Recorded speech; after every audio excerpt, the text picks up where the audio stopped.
This is our old greenhouse, and sadly it's broken. I mean, it literally is broken. There's holes in the plastic and the wood's fallen to bits, and it desperately needs replacing. But it's not the kind of broken that I'm talking about. This is our polycarbonate greenhouse. It's got a polycarbonate outer skin with a strong steel frame inside. It's better, but it's still broken. Now let me explain why. If you're anything like me, then you're probably fanatical about maximising the growing season. And what I'd like to do in this video is to explain and explore a better way to build greenhouses to enable you to do just that. Now, what I've just said is a pretty bold statement, and what I probably need to do is to apply some context to it.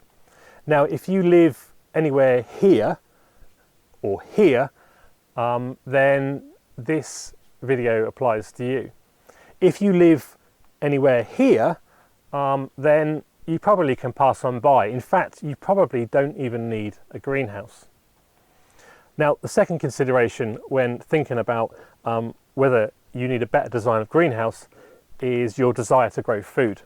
If you only want to use your greenhouse for some tomatoes and peppers during the summer season, and you're not really interested in growing any food earlier or later in the year, then maybe you can pass on by this video.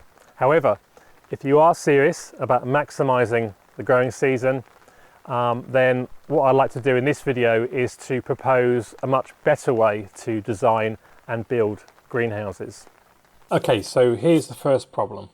The greenhouses are built to be a solar trap from all angles. And the thing is, the sun doesn't shine on us, well, from all angles, not even in the middle of summer. Let me show you in more detail. To do that, we need to go up there and look back down here to see what's going on. Okay, a little bit of science, but please excuse me if I'm teaching Granny to suck eggs here. So here's the Earth and the Sun, and we all know that the Earth rotates, which gives us the day and the night. And also the Earth orbits around the Sun once a year, which gives us the variance in the seasons. But how so? Well, the thing is, the Earth is tilted to 23 degrees to be exact, and because of that, part of the time the northern hemisphere is closer to the Sun, the summer, and part of the time it's further away, the winter. If, like us, here in Latvia, you're way up in the northern hemisphere, around 58 degrees north to be exact, then even on the longest day of the year, the sun only gets 55 degrees above horizon. And whilst that might feel like it's overhead, it's not. And because of that, the sun only shines one side on, i.e. from the south. And that's why people in suburbia want a south-facing garden, because the sun shines from the south as it travels from the east to the west during the day. So why do greenhouses have four sides of glass or plastic if the sun only shines on one side? Well, the answer might simply be for convenience. So it doesn't matter what way round you want to, or indeed need to, plonk your greenhouse down in your garden. Let's face it, for many households, a perfect south-facing garden isn't an option, and we tend to place our greenhouses where it suits us rather than where it's most effective. Now, this great benefit of convenience is also the greatest weakness of the greenhouse. That is, if you're serious about growing for longer than just summer. And so here's the second big problem. When the sun goes down, your heat source disappears. And suddenly your wonderful heat capturing device stops working, and it lets all the heat out again. And as the year goes on, the sun spends less time in the sky, and so that problem gets worse and worse, especially when the frosts arrive. I know not everyone has to face the kind of temperatures that we do here in Latvia, but let's look at our temperatures across an annual basis and what we can or can't do with our current greenhouse setup. Here's the average temperatures across the year, and the bars demonstrate the extremes. Yes, that's down to minus 30 degrees centigrade in winter and then rising up to plus 35 in mid-summer.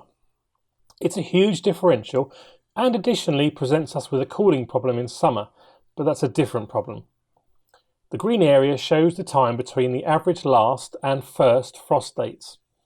As you can see, the problem is we only really have 3 months of guaranteed temperatures above 0 degrees centigrade at night.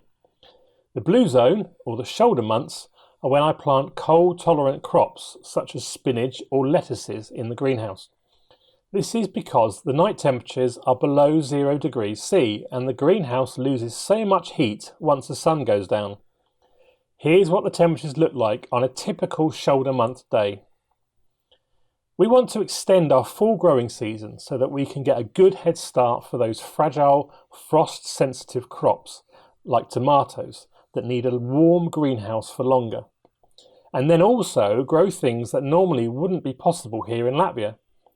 So the safe growing zone would look more like this, doubling the number of safe months, perhaps what you'd expect in a slightly warmer climate.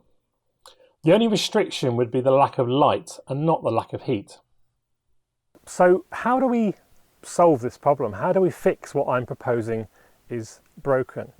Well, there's something called a passive solar greenhouse, and it's been gaining a lot of popularity around the world, certainly in the northern hemisphere, where we are, and it comes in many different shapes and sizes, but let's take a look at how a typical one would look like and how it works.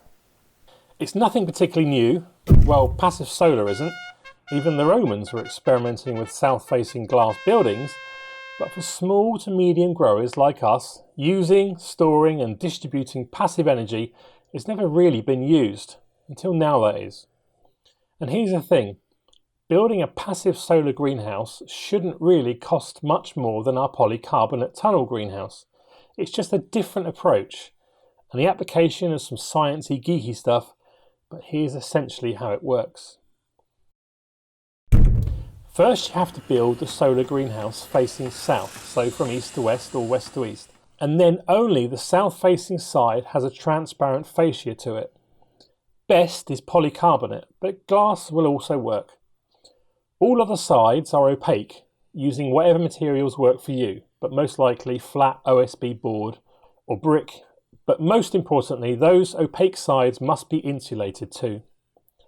Now, because only one side is transparent and the other 3 sides are solid and insulated, the heat that's been collected during the day has less chance to escape. Now, to ensure even more heat is retained inside to be used later, what we do is place a large thermal mass at the back of the greenhouse, which collects all that excess heat during the day, and then once the sun sets, this slowly releases the heat, keeping the greenhouse just above freezing at night, for much longer than a normal greenhouse would do. This thermal mass can easily be made from barrels full of water, or for us, where that would be problematic with our low temperatures, we can use rock and sand, etc. Of course there are ventilation requirements for the hottest days, but that's no different to a regular greenhouse, and there are ingenious ways to solve that I'd like to explore in a different video. Okay, so that's it in a nutshell, the passive solar greenhouse. I think it's both clever and yet simple, and is probably the future of greenhouse design, and that's why I would like to build one right here on our homestead. So what do you think? Are greenhouses broken? Let me know in the comments below. Thanks for watching.